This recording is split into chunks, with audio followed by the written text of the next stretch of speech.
There are many communities and shuls which have an auction for the various aliyos honors for the Torah. Some do it throughout the year. Some do it only for the Yomim Noraim, for the high holidays, and others do it for the high holidays, for Yomim Noraim, and also for Simchas Torah, which is most prominently known for.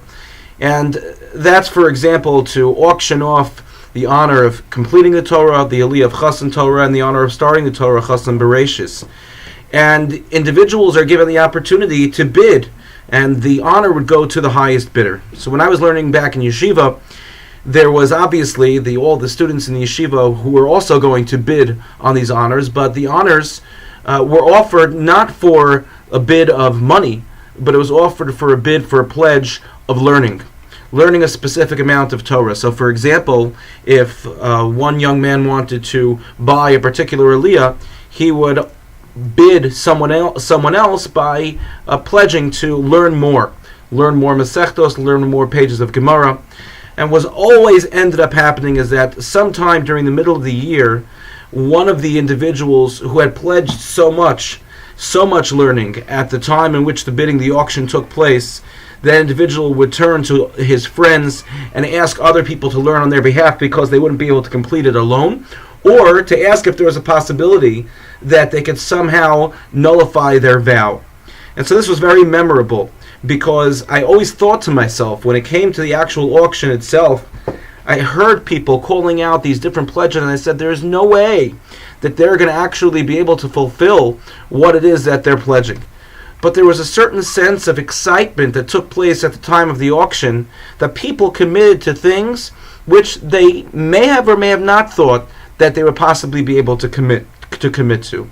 And the Maggid of Vladislav talks about the fact, this was the father of Rabbanah Pshischa, he talks about the fact that the general state of the world is that when a person makes a neder, when a person makes a vow, and accepts something upon themselves, they do so with a tremendous amount of excitement, a tremendous amount of hislavus, of energy, that they'll be able to succeed and accomplish their goal. However, over the course of time, they may calm down, and something changes within themselves that makes them think back about that moment and say, how did I actually accept all of that upon myself?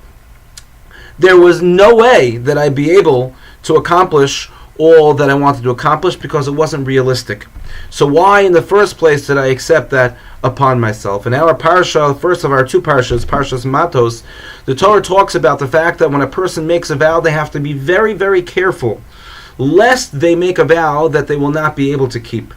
And the Torah says that a person should be very cognizant of what comes out of their mouth. Kechol hayotzei mipiv ya'aseh. All that comes out of one's mouth, they should do. Which is a gentle reminder to us, not only in matters of between us and HaKadosh Baruch Hu and God, but even in communal matters and even in personal level, that we should be certain that when we commit to something, we think about it before saying it. We shouldn't feel the peer pressure per se, or the pressure from other people to commit to something that we won't be able to fulfill.